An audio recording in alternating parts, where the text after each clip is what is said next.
Allahumma sholli ala sayyidina Muhammad wa ala alihi washabihi ajmain. Amma ba'du.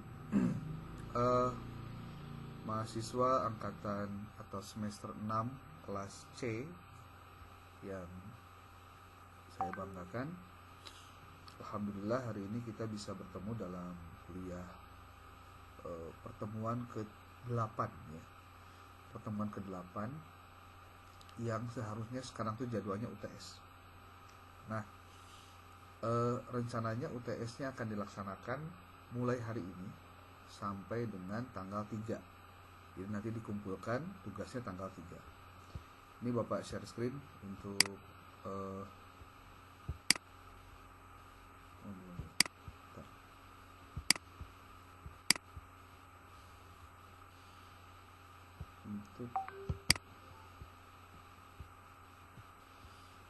mudah-mudahan sudah terlihat.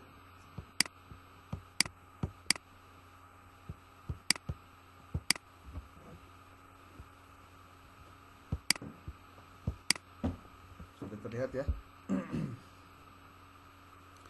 Ya, ini petunjuknya, petunjuk pengerjaan UTS.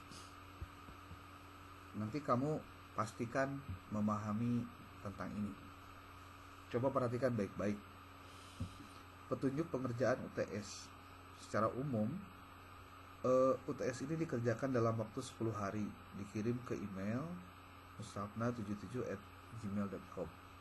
Kemudian juga dikirim ke alamat ini. Terakhirnya pada hari Rabu tanggal 3 Mei 2024 pukul 6 pagi ya, pukul 6 pagi.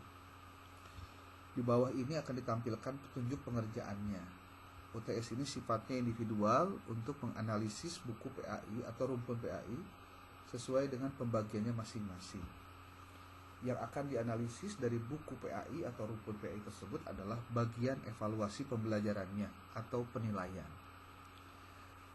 Hasil dari UTS ini ditulis oleh mahasiswa dengan mengikuti gaya selingkuh penulisan artikel jurnal ilmiah.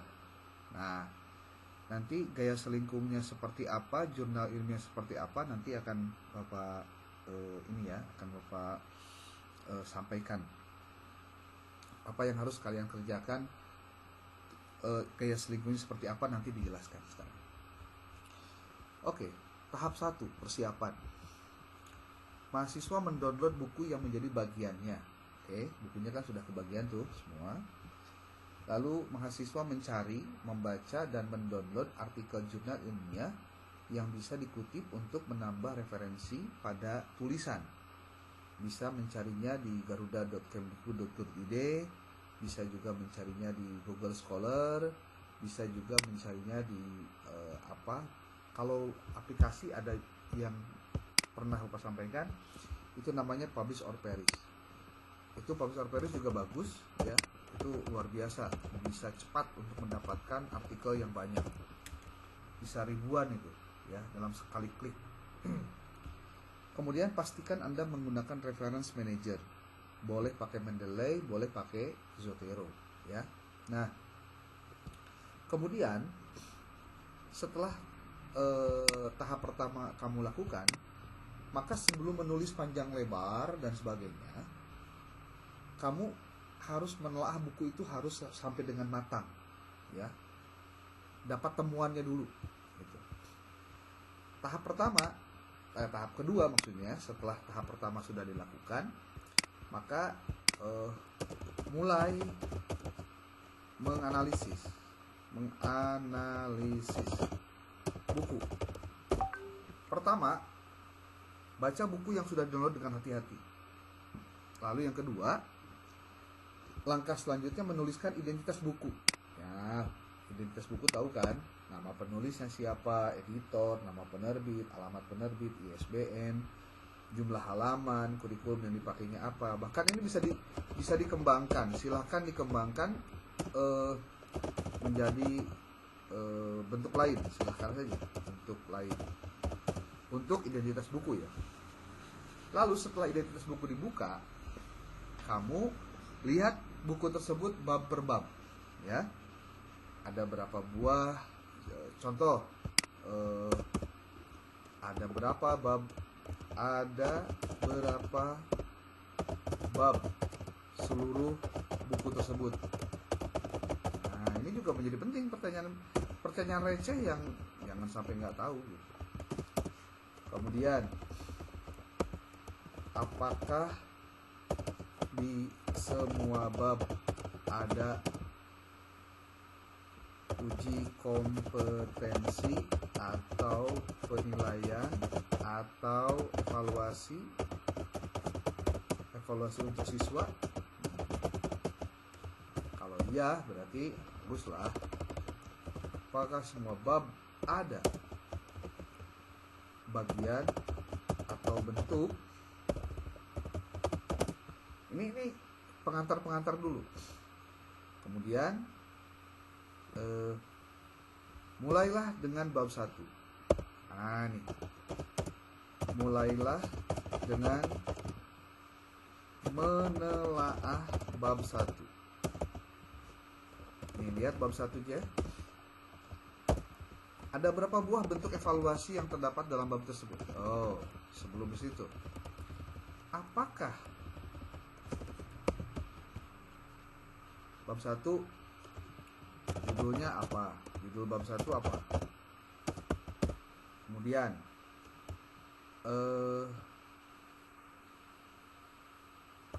bab 1 sudah. Terus adakah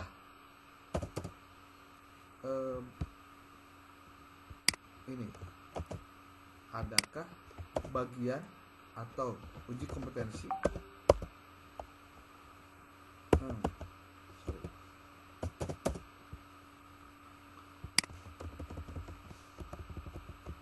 Tentang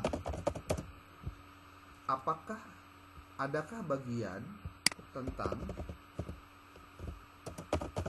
uji kompetensi atau penilaian atau evaluasi untuk siswa di bab tersebut, di bab 1 tersebut. Oke, ini. Kemudian, kalau jawabannya ya, maka kalian harus bisa menjawab pertanyaan ini. Ada berapa buah bentuk evaluasi yang terdapat di bab tersebut? Apa saja? Sebutkan. Nah, kita akan coba dimulai dari pertanyaan receh-receh dulu. Lalu, untuk memudahkan evaluasi, silakan mengisi form temuan. Nah, berarti langkah selanjutnya adalah apa temuan yang didapatkan dari evaluasi pembelajaran di bab 1. Apa saja? Nah, untuk menjawab tabel ini, untuk menjawab nomor ini, maka dibuatlah tabel ini. Coba kalian lihat di sini. Tabel 1 itu adalah tabel terkait evaluasi pembelajaran di bab 1. Nanti tabel 2 adalah untuk bab 2 dan seterusnya. Contoh buku yang kita dapatkan, buku fikih. Bapak sudah mendownload bukunya. Ini buku untuk sanawiyah kelas 7. Ya, sanawiyah kelas 7. Di depannya ada nama, ada cetakan dan sebagainya, itu ada untuk diisi menjadi bagian dari pengisian lembar yang tadi disebutkan. Nah, kita kan tadi fokus ke bab 1 dulu ya. Sebelum ke bab 1 lihat daftar isinya. Oke, bab 1-nya apa, bab 2-nya apa, bab 3-nya apa, bab 4, bab 5, bab 6, bab 7, bab 8, bab 9. 9. Kemudian ada daftar pustaka, ada glosari. Oke. Sekarang bab 1 tentang alat-alat bersuci. Ini peta kompetensinya nih. Kompetensi dasar, indikator, materi, aktivitas. Ini apa saja aktivitas yang harus dilakukan. Di sini disebutkan nih. Bab 1 masuk kompetensi inti. Ada kompetensi dasar. Ingat ya, kalau dalam kurikulum 2013, posisi KI3 itu sangat urgent karena dia akan menjadi indikator yang harus nampak terlihat. Nih, di sini ada peta konsepnya juga. Kemudian di sini ada mengamati. Lalu setelah itu berikan tanggapanmu dan komunikasikan kepada guru dan teman-temanmu. ini sebetulnya sudah apa? Sudah evaluasi. Coba bentuknya, melihat gambar dulu baru seperti ini. Ini kalau kalian jeli, ini sebetulnya adalah apa? Evaluasi. Kemudian baru materi, bersuci. Nah, bersuci. Bersuci materinya. Lalu di sini ada apa lagi? Aktivitas siswa. Oke. Di sini adalah cara guru untuk membuat siswanya mau belajar dengan membaca dulu materinya dan dipraktekkan. Kemudian terkait benda-benda bersuci selain air. Di sini mari kita menganalogikan. Ini kan juga sebetulnya tugas, ya. Cara mengevaluasi juga.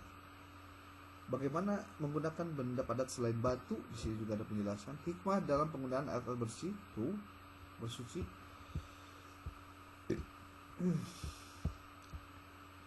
Nih, penguatan karakter, ini penguatan karakter ya. Nah, ini rangkuman. Baru di sini uji kompetensi. Nah, lihat kalian baik-baik. Uji kompetensinya pilihan ganda. Ada berapa soal? Kita lihat. Oh, 10 soal. Ada juga yang lain. Bentuknya esai. Pertanyaan, ya. Cuma di sini pertanyaannya yang ada yang sukar, sedang, mudah. Ada berapa pertanyaan ini? Ada 5 pertanyaan. Lalu ada mari kita praktekkan. Lalu mari mengkreasi poster. Ini semua adalah cara-cara agar siswa itu dapat dievaluasi aktivitas setelah mengikuti pembelajaran. Tuh. Nah, kamu sendiri nanti bisa menghitung. Ada jenisnya apa saja, bentuknya apa saja. Itu di bab 1. Ya. Nah, sebelum itu terjadi atau setelah itu dilakukan, maka kalian lihat di sini petunjuk pengerjaan yang selanjutnya.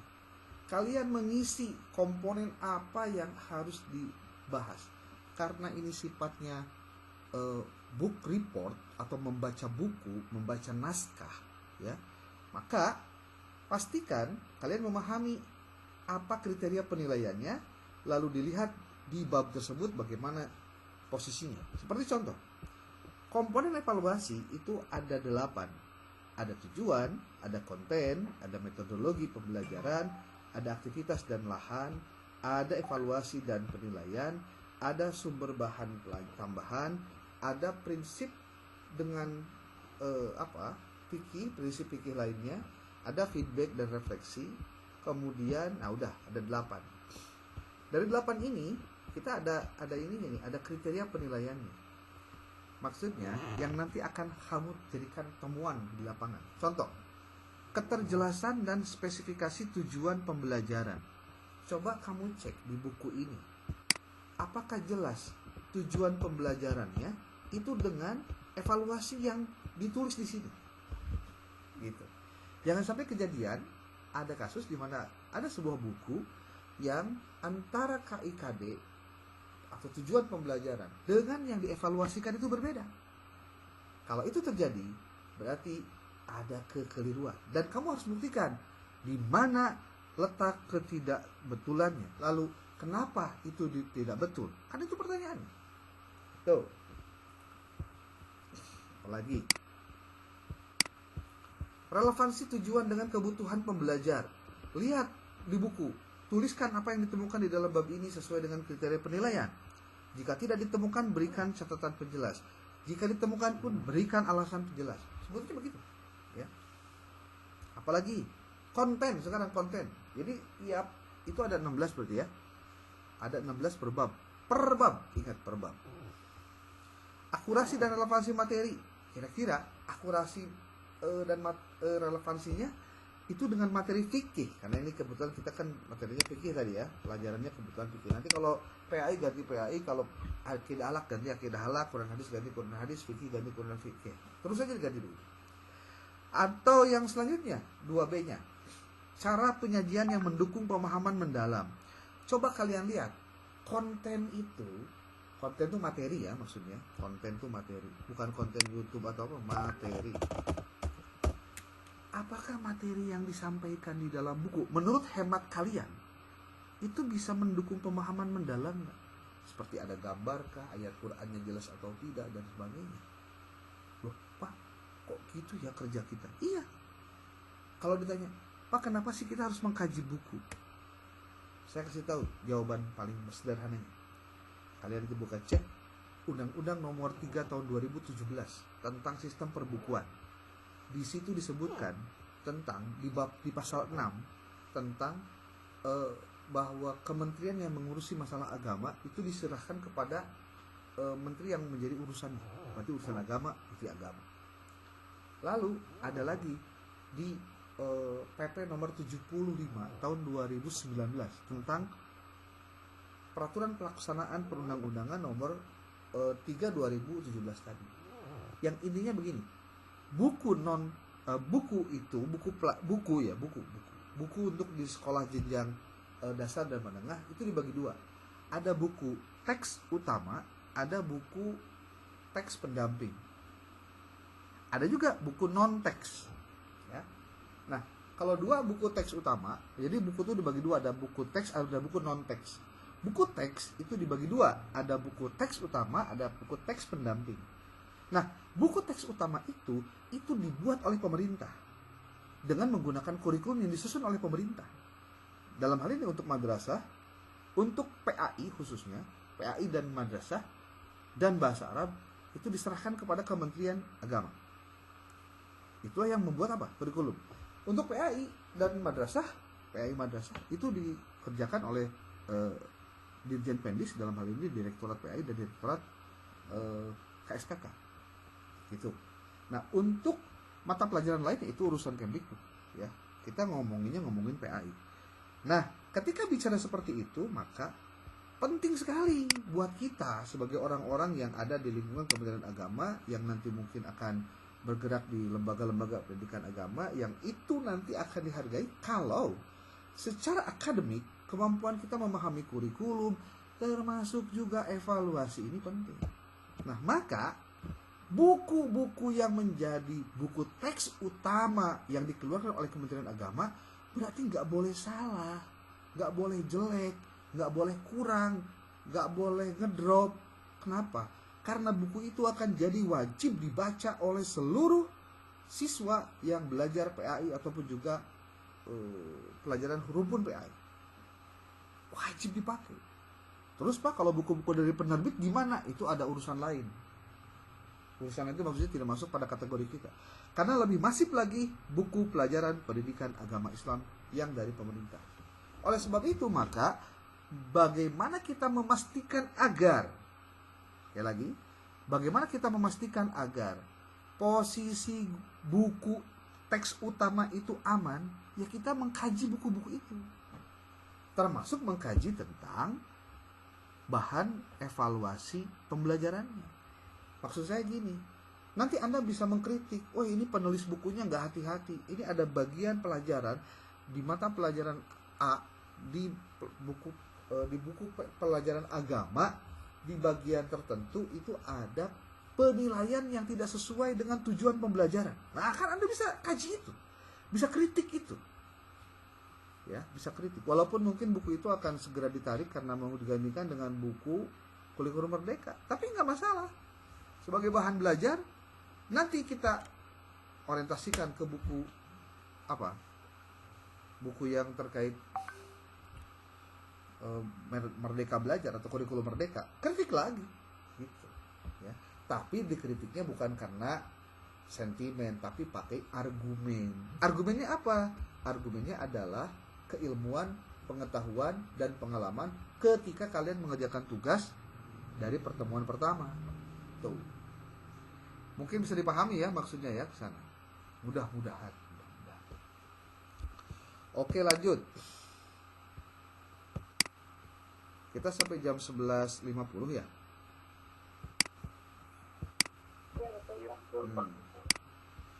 Oke, petunjuk yang lain. Lihat lagi nih.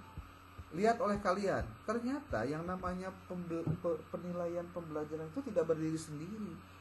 Dia terkait dengan tujuan pembelajaran, terkait dengan konten atau materi, terkait juga dengan metodologi pembelajaran yang dilaksanakan oleh si siswa, lalu kemudian latihan dan aktivitas, evaluasi dan penilaian, sumber-sumber tambahan, integrasi dengan prinsip fikih atau mata pelajaran lainnya, dan feedback dan refleksi.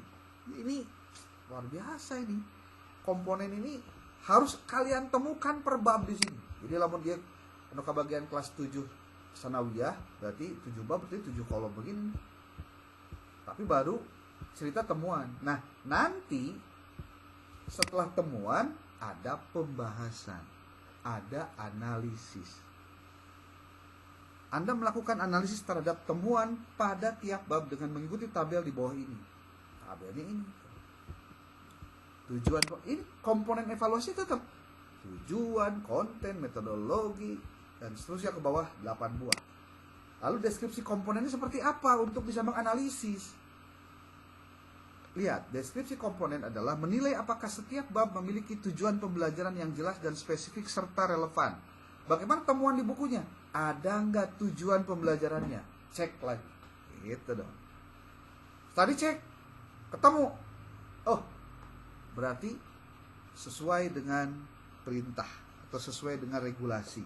Kalau tidak, dijelaskan. Atau ketika sesuai dengan regulasi, emang ayah nggak dalil ataupun juga teori yang mengatakan tentang itu, ditulislah itu. Jadi Anda arek ngomongkeun bola out kumaha lamun teu nyaho garisna. Nah, garisna teh nyata buku perundang-undang. Itu. Setelah ditemukan buku, maka setelah ditemukan ada temuan di dalam buku tersebut, bagaimana kalau tidak ada temuan? Pasti ada. Anda tugasnya mengkritik. Poin Anda itu ketika menemukan kesalahan sebetulnya di situ, ya. Ada evaluasi atau analisis. Apakah tujuan mencerminkan kebutuhan pembelajaran dan materi? Coba dijawab di sini. Kemudian, rekomendasi untuk peningkatan. Kira-kira kalau terjadi hal-hal yang buruk atau negatif atau kurang, menurut Anda bagaimana rekomendasinya? Menyarankan penajaman tujuan untuk lebih spesifik. Contohnya, silahkan berikan saran terbaik Anda. Masukkan di sini. Kemudian di konten, analisislah keakuratan dan relevansi materi dengan prinsip-prinsip fikih serta penyajian yang mendukung belajar. Ini ada ringkasan kontennya mana, bagaimana nih dijelaskan. Ini per bab ya. Evaluasi kedalaman materi dan cara penyajian. Sarankan untuk pengayaan konten materi yang dimana. Nah, ini berikan saran-saran itu. Kemudian metodologi pembelajaran, evaluasi, ini ya, deskripsi metodologi yang digunakannya seperti apa, jelaskan. Analisislah kesesuaian antara metode dengan materi dan pembelajar. Jangan-jangan antara metode dan materinya nggak nyambung. Kenapa nggak nyambung? Berarti kamu harus ngomong dengan teori apa kamu bisa menjawab itu. Kamu bacalah artikel jurnal untuk bisa menjawab itu semua. Lalu rekomendasi metode pengajaran alternatif jika diperlukan. Ini kalau misalkan ada penjelasan bahwa di dalam buku itu guru harus melakukan begini, ternyata si guru itu tidak melakukan. Nah, itu juga kan jadi catatan. Gitu. Lalu nomor 4, ada aktivitas dan latihan. Lihat di sini, aktivitas, daftar aktivitas latihan yang disajikan dan analisis kegunaannya. Apakah aktivitas mendukung tujuan pembelajaran secara efektif? Jawab ya, tidak. Ya, kenapa? Tidak, kenapa? Sebutkan buktinya. Usulkan aktivitas tambahan untuk modifikasi untuk meningkatkan efektivitas. Nah, ini hanya usulan saja. Gimana caranya agar aktivitasnya itu ada ditambahkan atau dimodifikasi untuk meningkatkan efektivitas? Mangga dilakukan. Caranya bagaimana? Nah, itu adalah kepiawaian dari seorang guru dalam bagaimana mengalokasikan sumber daya, peluang dan potensi yang terjadi di lembaga pendidikannya. Lalu ini komponen yang kelima adalah komponen evaluasinya adalah evaluasi dan penilaian. Deskripsi komponennya kayak gimana? Menilai ketersediaan dan relevansi alat evaluasi untuk mengukur pencapaian tujuan pembelajaran. Nih, coba lihat di dalam buku. Adakah contoh alat evaluasi yang disediakan dalam buku? Kalau ada, terus apakah itu relevan atau itu cukup? Sesuaikan dengan tujuan pembelajaran, kan nyambung-nyambung terus ke sana. Lalu rekomendasinya apa? Mengembangkan alat evaluasi tambahan yang lebih komprehensif. Bentuknya kayak gimana? Nah, itu. Ini si tambahan sawareh ya, jawaban-jawabannya. Sumber belajar tambahan. daftar sumber belajar tambahannya kayak gimana, evaluasi, ya. Apakah sumber ini mudah diakses dan relevan? Terus gitu. Jadi, teman-teman semua, dipastikan Anda memahami yang namanya evaluasi, penilaian atau tes sekalipun itu tidak berdiri sendiri. Dia ada komponen lain yang sangat kentara. Maka kalau misal Anda berpikir bahwa siswa yang SNPTN lah, yang begitu-begitu ya, yang langsung masuk ke perguruan tinggi itu sebetulnya adalah seleksi ketat, dan itu adalah alat untuk mengevaluasi aktivitas dia belajar sebetulnya. Ya. Nomor 8, komponennya adalah feedback dan refleksi. Komponennya adalah menilai kesempatan untuk feedback dan refleksi yang disediakan. Metode feedback dan refleksi yang dijelaskan atau diterapkan dalam buku seperti apa? Ada atau tidak? Apakah proses ini efektif dalam mendukung pembelajaran? Lalu memperkenalkan mekanisme refleksi yang lebih sistematis dan teratur. Jadi refleksi itu perlu dilakukan. Nah, yang di blok itu diisi oleh mahasiswa, oleh Anda nih, 3 blok ini. 8 komponen yang kita minta diisi, ya, untuk setiap bab. Dan lanjutkan untuk bab 2, bab 3, bab 4, bab 5, bab 7, 8 sampai dengan selesai. Jika diperlukan karena krusial, saat Anda menulis artikel, bagian yang terdapat di buku PAI ataupun PAI tersebut boleh dituliskan contoh soalnya. Nanti kalau misalkan dibutuhkan ya. Nah, kemudian ketika bicara kira-kira kalau dengan pendapat tadi penjelasan di atas, judul artikelnya apa ya? Nih dikasih apa? Dikasih judul nih. Evaluasi pembelajaran Pendidikan Agama Islam kelas 7 fikih, kelas 7 MTS, terbitan Kementerian Agama menuju pembelajaran fikih yang lebih efektif. Berarti selama ini mungkin pelajaran PAI itu belum efektif. Maka perlu bahwa dengan adanya evaluasi pembelajaran yang benar, yang baik, diharapkan bahwa pembelajaran itu bisa dilakukan dengan efisien, dengan efektif. Nah, terus Pak, kalau saya mau mendapatkan artikel jurnal yang yang cocok lah dengan ini, gimana Pak? Gampang. Kalian kan sudah dikirim artikel-artikel yang Bapak kirim tuh di grup ya, ada linknya. Nah, kalian bisa mengirim artikel itu ke jurnal salah satunya. Contoh, Bapak dicontohkan ya. Kalian itu masuk di sini. Nih, ada artikel evaluasi. Ya. Ini sekali lagi tulisan kita beda dengan yang sudah ditulis, tapi kita bisa mengutip kutipan-kutipannya.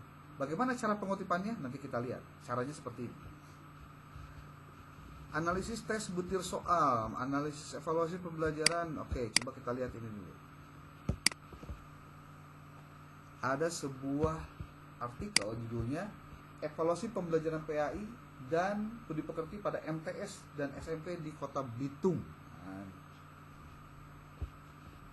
tapi kalian lihat isinya apa? Penelitian ini bertujuan untuk menganalisa bagaimana perencanaan dan pelaksanaan evaluasi. Ya kan nggak nyambung juga. Journal of Islamic Education Policy. Nah, ini mah kebijakan pendidikan ya. Kita buka dulu di sini. Konsep analisis butir. Kemampuan dasar guru. Konstruksi AKM. Analisis.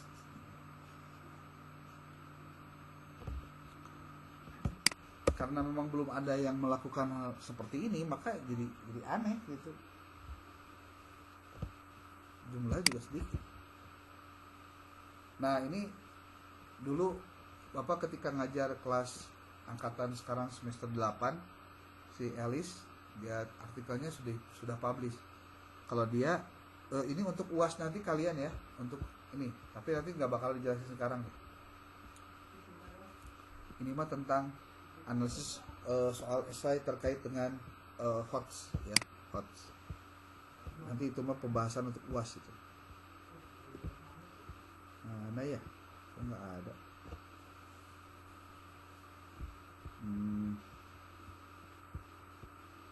bagaimana cara melakukan penulisannya. Kalau di sini rata-rata itu nganalisis butir soal. Tapi untuk buku belum ada. Belum. Tuh. Ini coba ya. Pengembangan soal berbasis HOTS pada pelajaran PAI. Nah, ini nanti untuk ini apa? Sebutnya tuh pada saat nanti buat UAS ya, buat UAS. Nanti kalau untuk hot itu ya buat UAS. Nah, ketika ini dipakai, Pak, yang bisa dipakai di bagian mananya? Nanti ada. Biasanya ada di awal-awal, penjelasan awal.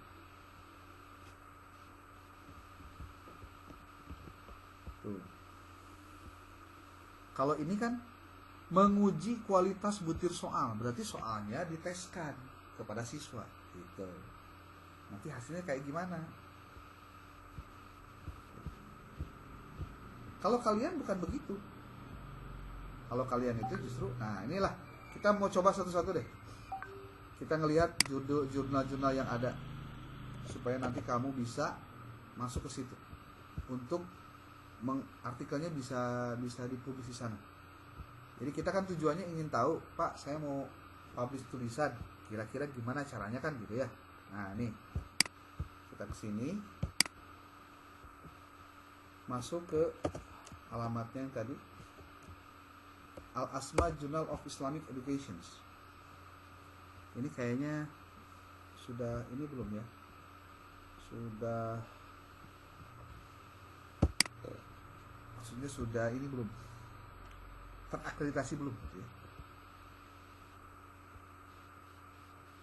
Oh, Win Alauddin ini kayaknya sudah ini ya.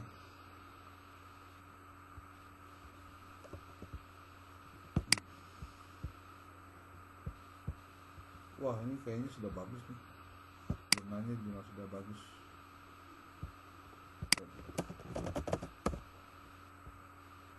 Nah, ini kayaknya sudah Sinta nih. Kalau ditanya, Pak, adakah yang gratisan? Ada. Coba saya perlihatkan pada Anda. Nanti saya kirimkan jurnalnya pada Anda. Kalau mau lihat jurnal-jurnal ini boleh. Sangat boleh.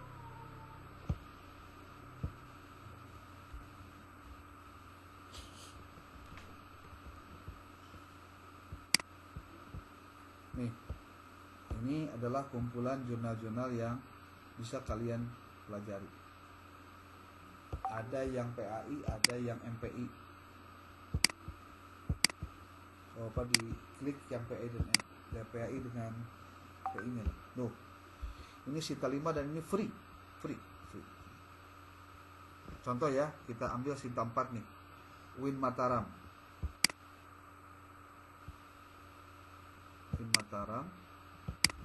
Sakif, Kyopa, Sinta 4.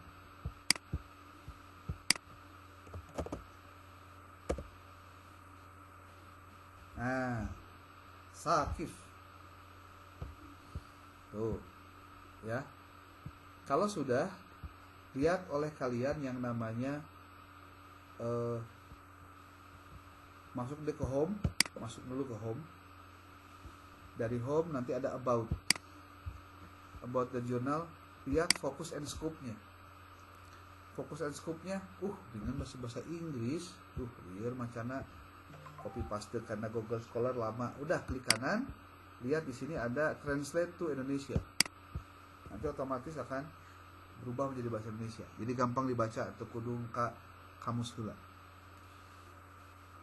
Jurnal Taskif adalah bla bla bla bla. Jurnal ini berisi tentang bidang pemikiran dan penelitian pendidikan. Bisa berarti ya, bisa masuk ya. Tentang apa nih? Penelitian eksperimen, metode, strategi, model pembelajaran, penelitian pengembangan kegiatan pembelajaran materi dan media, penelitian tindakan kelas, evaluasi dan penilaian pendidikan, kajian tentang pemikiran, kebijakan pendidikan dan manajemen dan kepemimpinan. Berarti yang tadi bisa nggak? Tentang pembelajaran? Bisa. Pak, saya mau masukin ke jurnal ini, boleh? Boleh. Lalu setelah tahu bahwa jurnal ini bisa menerima jurnal saya, terus gimana Pak? Kamu baca skupnya sudah oke, kemudian pakai template-nya. Nah, pelajari template-nya, template ya. Nah, template-nya ini berarti tuh template-nya ini. Lalu setelah itu gimana? Download template-nya. Ya, download. Lalu kalian pastikan apa yang ditulis itu sesuai dengan ini. Gitu. Tuh. Sesuaikan dengan ini semua.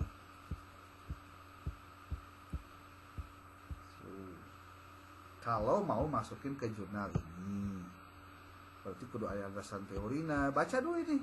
Judul naskah begini. Ini abstrak bahasa Indonesia, abstrak bahasa Inggris, pendahuluan. Terus non-wen kudu aya dijelaskan di sini. Lalu ada landasan teori, lalu ada metode, ada hasil dan pembahasan. Nah, apa yang tadi kalian temukan untuk bab 1 sampai dengan bab 9 atau 7 contohnya, itu adalah di hasil dan untuk di pembahasan. Gitu. Nih dia. Ini kesimpulan, ini pengakuan dan daftar pustaka. Maka gunakan apa style, format dasar. Sekali lagi, ini kalau kalian mau menggunakan atau mau terbit ke jurnal ini. Gitu. Pak, gimana saya mau masuk ke jurnal yang lainnya? Ikuti template-nya, sesuaikan dengan kewajiban jurnal kami. Jadi jurnal itu punya selera berbeda. Tiap jurnal itu tentang bagaimana bentuk untuk template-nya. Gitu. Yang penting, kalau kamu sudah punya itu yang namanya bahan dari kajian bukunya, nanti tidak susah lagi ketika kamu akan menyusun artikel jurnal. Begitu. Mudah-mudahan liar. Gak apa-apa ya. Kalau ada pertanyaan boleh ditanyakan. Izin bertanya Pak. Ya.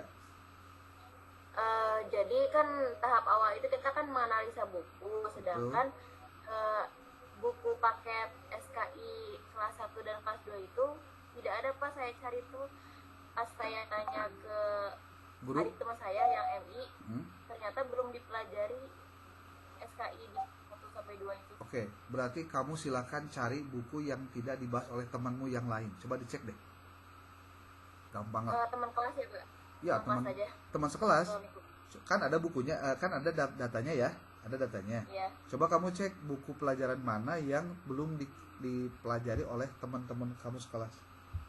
Oke. Kamu Pak. cari aja pilihannya, gampang. Pak, gimana kalau semuanya udah ada? Ya kamu cari aja yang kamu bisa. Itu aja lah susahnya. Ya. Ya, makasih Pak. Oke. Terus nanti buat yang file-file tadi juga bakal dikirim ya Pak? Kayak link Iya, dikirim. Okay. Kalau jurnal yang free nanti dikirim apa-apa. Nanti silakan kamu searching sendiri ya. Oke. Ada yang lain? Oke, mudah-mudahan ini bisa ada manfaatnya. Nanti kalau ada informasi ataupun pertanyaan boleh japri atau kirim aja di grup, nanti kita diskusi ya. Oke, karena waktunya cukup panjang, jadi minggu depan kita tidak ada pertemuan tatap muka ataupun Zoom ya. Posisinya adalah kamu mengerjakan UTS ya. Oke, kalau tidak ngerjain UTS sampai dengan batas waktu tadi gimana? Ya nggak ngerjain lah kalau gitu ya. Nanti ada petunjuk, jadi gini, nanti Bapak akan berikan petunjuk kira-kira harus bagaimana bikin artikel dari bahan yang kamu punya. Nanti diajarin lagi nanti ya. Dikirimin nanti file-file itu. Ya, assalamualaikum warahmatullahi wabarakatuh.